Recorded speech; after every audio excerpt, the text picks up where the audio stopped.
Hi friends, నేను మీ భాస్కర్ మేకల. So మొత్తానికైతే మీరు ఊహించిన దానికంటే దారుణాలు జరగబోతున్నాయి. ఈ వారం కూడా కళ్యాణ్ నామినేషన్ లో లేడు. ఆల్రెడీ చాలా రూమర్స్ వచ్చినాయి అండ్ కళ్యాణ్ కూడా ఓటింగ్ ఆర్డర్ లో ఉండబోతున్నాడు అని చెప్పేసి అనుకున్నాం కదా. సో అలాంటిది ఏమీ లేదు. సో ఈ వారం డైరెక్ట్ గానే జనరల్ గా జరిగే సిచ్యువేషన్ లో జరిగింది అండ్ ఈసారి ఓటింగ్ మీద చాలా ఇంపాక్ట్ క్రియేట్ చేయబోతున్నాయి. క్లియర్ కట్ గా గుర్తు పెట్టుకోండి, పిఆర్ స్టంట్లు చాలా దారుణాలు జరగబోతున్నాయి అండ్ ఎన్ని జరిగినా కూడా మీరు కొంచెమన్నా ట్రస్ట్ చేసి ఖచ్చితంగా మీకు నచ్చిన కంటెస్టెంట్ ఓటేసుకోండి. నేను క్లియర్ గా చెప్తున్నాను.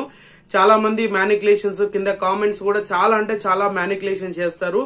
జెన్యున్ గా ఎవరికైతే ఫ్యాన్స్ ఉంటారో వాళ్ళకే ఓట్లు వేసేసుకోండి.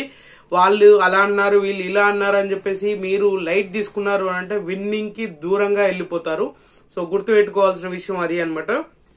పిఆర్ స్టంట్లు బీభత్సంగా జరుగుతాయి, ఇది క్లియర్ గా చెప్తున్నాను మీకు. సో ఖచ్చితంగా వీడియోలోకి వెళ్లేదానికంటే ముందు ప్లీజ్ వీడియోకి ఒక లైక్ వేసుకోండి. వీడియో ఎండ్ వరకు చూసే ప్రయత్నం చేయండి. హైప్ అనే బటన్ వచ్చింది కదా, దాని మీద కూడా ఒకసారి క్లిక్ చేయండి. ఇంకా మధ్యలో వీడియోలో ఎక్కడైనా నచ్చింది అనుకో సబ్స్క్రైబ్ చేసుకోండి. ఇంకా లేట్ చేయను. సో టాస్క్ అప్డేట్స్ అయితే చెప్తాను. అండ్ ఇమాన్యుయల్ కి ఓట్ అప్పీల్ అనేది జరగబోతుంది. ఓట్ అప్పీల్ వచ్చింది అనమాట. సో ఓట్ అప్పీల్ తను చేసుకోబోతున్నాడు అండ్ ఆడియన్స్ త్రూ ఒక 15-20 మెంబర్స్ ఆడియన్స్ గార్డెన్ ఏరియాలకు వెళ్లి వాళ్ళు క్వశ్చన్స్ చేస్తూ ఉంటారు. వాళ్ళకి టాస్క్లు పెడతారు, కొన్ని బయట ఫీడ్బ్యాక్ అంతా అక్కడ ఇస్తారు. అది ఫేస్ చేసి ఓటింగ్ ఆర్డర్స్ చేయాలి. ఆల్రెడీ 2 టాస్క్లు జరిగాయి. నిన్న ఒక టాస్క్ అయితే చూపించారు. దాంట్లో టాప్ వచ్చేసరికి ఇమాన్యుయల్ ఉన్నాడు అండ్ 50 పాయింట్స్. తర్వాత భరణి ఉన్నాడు సెకండ్ 40 పాయింట్స్ తోటి అండ్ థర్డ్ డెమోన్ ఉన్నాడు 30 పాయింట్స్. తర్వాత వచ్చేసరికి మన తనుజ ఉంది 20 పాయింట్స్. సుమన్ అన్న 10 పాయింట్స్ తోటి ఉన్నారనమాట. సంజన గారు ఆ టాస్క్ ఆడలేదు నిన్న జరిగిన టాస్క్ లో అయితే. సో ఏదైనా జరగొచ్చు అన్నట్టుగా. సో మొత్తానికి జరుగుతూనే ఉంది. మొత్తానికి సిచ్యువేషన్స్ అన్ని అలా అలా అలా అలా ముందుకెళ్తూ ఉన్నాయి అనమాట. సో తర్వాత ఇంకో టాస్క్ ఆల్రెడీ ప్రోమోలో చూపించారు కదా, ఆ టాస్క్ లో అయితే మళ్ళీ మరోవరు ఇమాన్యుయల్ గెలిచాడు టాప్. ఆయన 50 పాయింట్స్ కి ఇంకొక 100 పాయింట్స్ యాడ్ అయ్యి 150 పాయింట్స్ అయ్యాయి అండ్ 150 తోటి టాప్ పొజిషన్ లో ఉన్నాడు ఇమాన్యుయల్. తర్వాత డెమోన్ ఉన్నాడు and 90 points plus 30 points 120 points తోటి సెకండ్ పొజిషన్ లో ఉన్నాడు. అండ్ థర్డ్ పొజిషన్ వచ్చేసరికి వెరీ సర్ప్రైజింగ్ అనుకోవచ్చు, సుమన్ అన్న ఉన్నాడు. సుమన్ అన్న 80 పాయింట్స్ అండ్ ప్లస్ 10 పాయింట్స్ ఉంటాయి కదా, 90 పాయింట్స్ తోటి థర్డ్ పొజిషన్ లో ఉన్నాడు. అండ్ ఫోర్త్ పొజిషన్ వచ్చేసరికి 70 పాయింట్స్ తోటి తనుజ ఉంది. అంటే నిన్న ఈ రోజు ప్రోమోలో చూపించిన టాస్క్ లో 70 పాయింట్స్ విన్ అయింది. సో ఆమెకు ప్రీవియస్ గా 20 పాయింట్స్ ఉండే, 90 పాయింట్స్ తోటి ఫోర్త్ పొజిషన్ లో ఉంది. అండ్ ఫిఫ్త్ వచ్చేసరికి భరణి గారు, ఆయనకు 50 పాయింట్స్ వచ్చాయి. ఇంతకుముందు ప్రీవియస్ గా సెకండ్ పొజిషన్ లో ఉన్నారు 40 పాయింట్స్. సో ఆ విధంగా క్యాలిక్యులేట్ చేస్తే 90 పాయింట్స్ ఉన్నాయి అనమాట. సో లాస్ట్ లో ఉంది ఎవరు అంటే 80 పాయింట్స్ తోటి, అంటే మామూలు కాదు. థర్డ్ లో అంటే ఇప్పుడు జరిగిన టాస్క్ లో థర్డ్ పొజిషన్ లో విన్ అయింది, థర్డ్ పొజిషన్ లో ఉంది అనమాట.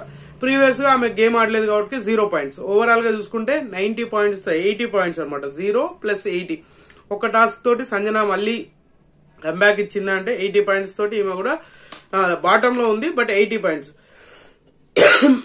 ఇంకా లేట్ చేయకుండా ఓటింగ్ ఆర్డర్లకు వెళ్దాం. నిజంగా ఓటింగ్ ఆర్డర్ అనేది రచ్చలేకపోతుంది అండ్ ఇమాన్యుయల్ కి బీభత్సంగా హైప్ క్రియేట్ అవుతుంది. బీభత్సంగా ఓట్ బ్యాంక్ అనేది పెరిగింది. అంత రేంజ్ లో పెరిగిందంటే నిజంగానే బాగా పెరిగింది. అండ్ ప్రీవియస్ గా చూసుకున్న దానికి ఇప్పుడు బెటర్మెంట్ ఓటింగ్ అనేది పడుతుంది. ఇంకా ముందు చాలా జరగబోతున్నాయి, చాలా మార్పులు జరగబోతున్నాయి. సో తనుజ టాప్ పొజిషన్ లో ఉంది. ఈమె దరిదాపులో కూడా ఎవరూ లేరు. చాలా మంది చాలా తక్కువగా చెప్తున్నారు ఓటింగ్ అనేది, కానీ చాలా మంచి ఓటింగ్ పడుతుంది తనుజకి. 1-2 కాదు, ఏకంగా గట్టిగానే పడబోతుంది, గట్టిగా పడుతుంది అనమాట. సో ఊహించిన దానికంటే ఎక్కువగా ఓటింగ్ అనేది పడుతుందా అంటే లేదు, బట్ ఈమె కాన్స్టెంట్ ఓటింగ్ ఈమెకు పడుతుంది. 36% తోటి టాప్ పొజిషన్ లో తనుజ ఉంది. ఇది క్లియర్ కట్ గా ఎవరు ఒప్పుకున్నా ఒప్పుకోకపోయినా జరిగేది అదే, జరుగుతుంది కూడా అదే. 36 పాయింట్స్ తోటి 36% తోటి ఈమె టాప్ పొజిషన్ లీడ్ చేస్తూ ఉంది తనుజ. ఏదైతే హేట్ రేట్ ఉందో ఆ హేట్ రేట్ కూడా జనాల్లోకి ఒక పాజిటివిటీగా వెళ్ళబోతుంది, పాజిటివిటీగా వెళ్తూ ఉంది. ఇది చాలా మంది జీర్ణించుకోలేని విషయం. ఎంత నెగిటివ్ చేయాలని పిఆర్లు చేస్తున్నారో దానికి అగెనిస్ట్ గా ఓటింగ్ అనేది పడబోతుందా అంటే ఖచ్చితంగా పడుతుంది. ఎందుకంటే అంత నెగిటివిటీ కూడా అక్కడ జరుగుతున్నది ఒకటైతే, బయట పిఆర్ స్టంట్లకి రివ్యూయర్ స్టంట్లకి ఖచ్చితంగా నెగిటివిటీని పెంచుదాం అనుకుంటున్నారు. కానీ అది ఖచ్చితంగా పాజిటివ్ తనుజకి మారగా పోతుంది. ఎందుకంటే కళ్యాణ్ ఓటింగ్ లో లేకపోవడం అనేది పెద్ద దెబ్బ. ఎంత కాదనుకున్నా న్యూట్రల్ ఆడియన్స్ దగ్గర నుంచి ఓట్ బ్యాంక్ అనేది ఖచ్చితంగా రాదు. అలా ఉంటేనే సిచ్యువేషన్ కంటిన్యూషన్ నామినేషన్ లో ఉంటే, కంటిన్యూషన్ గా ఓటింగ్ ఆర్డర్ లో ఉంటే మాత్రమే ఆ ఇంపాక్ట్ క్రియేట్ చేయగలదు. తనుజ టాప్ పొజిషన్ ఉంటే సెకండ్ పొజిషన్ వచ్చేసరికి ఇమాన్యుయల్ ఉన్నాడు. ఇమాన్యుయల్ కూడా మంచి ఓటింగ్ పడుతుంది. ఈయన డబల్ గేమ్లు, ఈయన ఇంకా ఈ ముసుగులో గుద్దులాట గేమ్లు ఇలాంటివి చాలా జరుగుతూ ఉన్నాయి. ఇంకా సేఫ్ గేమ్ ఆడడానికి ట్రై చేస్తున్నాడు. ఈ సంజన అని చెప్పేసి సంజనాకి సపోర్ట్ చేస్తున్నాడు. కానీ వన్ సైడ్ లాగా అయిపోతుంది. ఇక్కడ తప్పు ఏం కాదు ఇమాన్యుయల్, కానీ ఏమైపోతుంది అంటే ఇమాన్యుయల్ ఒక్కడే తన సంజనకి సపోర్ట్ చేస్తున్నసరికి కంప్లీట్ గా హైలైట్ అయిపోతున్నాడు. కంప్లీట్ గా ఈయననే ఒక్కడే వన్ సైడా, ఈయన కావాల్సుకున్న బాండింగ్ కోసం ఇలా చేస్తున్నాడా అనే ఒక ఫీలింగ్ అయితే జనాల్లో కలుగుతుంది. సో సింగిల్ గా ఉండేసరికి ఆటోమేటిక్ గా హైప్ అయిపోతున్నాడు ఇమాన్యుయల్. అయినా కూడా ఈయన ఫ్యాన్స్ నిజంగా యాక్టివ్ లోకి వచ్చారు. అండ్ 1-2 కాదు, ఏకంగా 20%, డైరెక్ట్ గా 20%, ఓపెనింగ్ ఓటింగ్ డైరెక్ట్ గా 20% ఓటింగ్ అంటే మామూలు విషయం ఏం కాదు. ఇప్పుడు దారిలోకి వచ్చారు ఆడియన్స్ కూడా. ఇప్పుడు ఇమాన్యుయల్ ని ఓన్ చేసుకోవడము. సో ఇది త్రూఅవుట్ వీక్ ఇలాగే ముందుకెళ్ళాడు అనుకోండి, ఖచ్చితంగా టైటిల్ రేస్ లోకి ఇమాన్యుయల్ కూడా వస్తాడు. ఇప్పటి వరకు కళ్యాణ్ తనుజానే అనుకున్నాం కదా, సో ఇమాన్యుయల్ కూడా వచ్చే ఛాన్సెస్ ఉంది. కానీ ఈ వీక్ లో ఎక్కడా నెగిటివ్ అవ్వద్దు, ఎక్కడా ఇంకా ఈ సేఫ్ గేమ్ ఆడుతున్నాడు అనే ఫీలింగ్ ఆడియన్స్ కలగనివ్వకుండా ఉంటే బెటర్మెంట్. ఒక్కసారి అది వచ్చిందనంటే ఇంకెవరు ఏం చేయలేదు, బిస్కెట్ అయిపోవడం తప్పితే ఇంకేమీ లేదనమాట. సో ఇమాన్యుయల్ 20% ఓటింగ్ పడుతుంది, సెకండ్ పొజిషన్ లో ఉన్నాడు.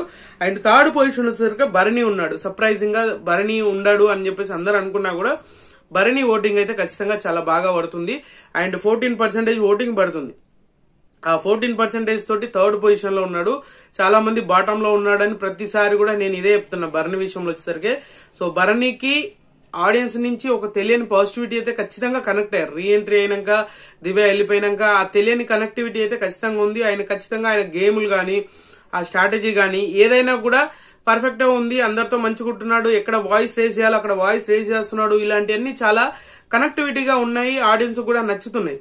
అలా 14% తోటి థర్డ్ పొజిషన్ లో ఉంటే, అండ్ ఫోర్త్ పొజిషన్ వచ్చేసరికి సంజన.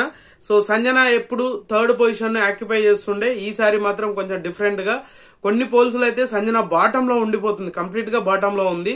ఇప్పుడు తీరా చూసుకుంటే కొంచెం బెటర్మెంట్ ఓటింగ్ అయితే పడుతుంది. 11-12% ఓటింగ్ అనేది సంజనకి పడుతుంది. ఇంకా స్టేబుల్ గా అయితే ఓటింగ్ ఏం పడట్లేదు, రన్నింగ్ వే ఓటింగ్ అనేది పడుతూ ఉంది అనమాట. సో ఖచ్చితంగా మీరు అనుకున్న దానికంటే ఎక్కువ పడట్లేదు. బట్ ఈమె ఫ్యాన్స్ ఎవరైతే ఉన్నారో యాక్టివ్ గా ఉండండి. ఎందుకంటే సంజన మీద కంప్లీట్ గా ఆ ఎపిసోడ్స్ అన్ని చూస్తే ఒక టార్గెటిజం అనేది కనిపిస్తుంది. ఒక టార్గెట్ చేస్తున్నట్టే, కార్నర్ చేస్తున్నట్టుగా అనిపించింది నాకైతే. బట్ ఎవరైనా తనుజ ఫ్యాన్స్ ఉంటే ఖచ్చితంగా ఓట్లు వేసుకోండి. ఏదైనా జరగచ్చు. సో ఏదైనా జరగబోతుందంటే ఖచ్చితంగా జరగబోతుంది. ఒక షాకింగ్ అప్డేట్ అయితే మీకు నాకు తెలిసినంత గురువారం రోజు ఒక షాకింగ్ అప్డేట్ అయితే వస్తుంది. అది గుర్తుపెట్టుకోండి, షాకింగ్ అప్డేట్. అండ్ 12% తోటి ఫోర్త్ పొజిషన్ లో ఉంటే, తర్వాత పొజిషన్ వచ్చేసరికి మాత్రం డెమోన్ ఉన్నాడు. డెమోన్ 9% ఓటింగ్ పడుతుంది డెమోన్ కి. అండ్ బయటకు వచ్చిన రీతు ఓటింగ్ ఏమైనా పడుతుందా అని చెప్పేసి అందరికీ డౌట్ ఉండొచ్చు. రీతుకే పెద్ద ఓటింగ్ లేదు. ఫస్ట్ థింగ్ మీకు ఏంటంటే రీతుకే ఒక స్టేబుల్ ఓటింగ్ లేదు. ఆ ఓటింగ్ ఆమె బయటికి వెళ్ళినాక మళ్ళీ తీసుకొచ్చేసి ఇప్పుడు చాలా విధాలుగా కూడా అనుకుంటున్నారు. అంటే డెమోన్ లవ్ ట్రాక్ వల్లనే రీతు బయటకు వచ్చిందనే వాళ్ళు కూడా ఉన్నారు. బట్ అలా అని కాదు కదా.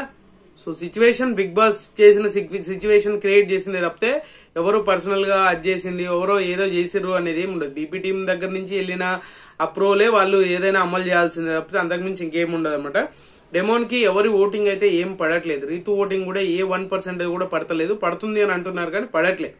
క్లియర్ కట్ గా ఈయన కాన్స్టెంట్ ఓటింగ్ అనేది పడుతుంది. అండ్ ఫినాలీ దగ్గరికి వచ్చేసాం కాబట్టి ఒక స్టేబుల్ ఓటింగ్ అనేది మెయింటైన్ అవుతుంది. అది గుర్తుపెట్టుకోవాల్సిన విషయం అనమాట. డెమోన్ పవన్ వచ్చేసరికి 9% తోటి 5th పొజిషన్ లో ఉన్నాడు. అండ్ 6th పొజిషన్ సుమన్ అన్న. సో సుమన్ అన్న ఈ వీక్ 9% ఓటింగ్ తోటి బాటమ్ లో ఉన్నా కూడా ఈ వీక్ కూడా సుమన్ అన్న సర్వైవ్ అవుతాడా అనే క్వశ్చన్ మార్క్ అందరికీ ఉందబ్బా. సీరియస్ గా ఆ క్వశ్చన్ మార్క్ అనేది క్వశ్చన్ మార్క్ అనేది అలా అందరికీ ఉంది. సో షాకింగ్ గా అండ్ సర్ప్రైజింగ్ గా ఉండబోతుంది. ఏదైనా జరగచ్చు. ఓవరాల్ గా అయితే పొజిషన్స్ ఇలాగే ఉన్నాయి. మీకు నచ్చిన కంటెస్టెంట్ కోట్లు వేసుకోండి. మామూలు మ్యాజిక్లు జిమ్మిక్లు జరగవు. ఆ జిమ్మిక్లు ఏంటంటే రచ్చలేపే జిమ్మిక్లు జరుగుతూ ఉంటాయి అనమాట. సో అది గుర్తుపెట్టుకోండి. మీకు నచ్చిన కంటెస్టెంట్ కోటేసుకోండి. ఎవరైనా ఎలిమినేట్ అవ్వచ్చు. అంత షాకింగ్ గా ఉండబోతుంది. అది బిగ్ బాసే చెప్తున్నాడు, షాకింగ్ గా ఉండబోతుంది. సర్ప్రైజింగ్ అండ్ షాకింగ్ రెండు ఒకసారి ఇస్తాడు అనమాట. సో అది గుర్తుపెట్టుకుని ఓట్లు వేసుకోండి. Day 1 మార్నింగ్ ఓటింగ్ అనేది ఈ రేంజ్ లో ఉంది అనమాట.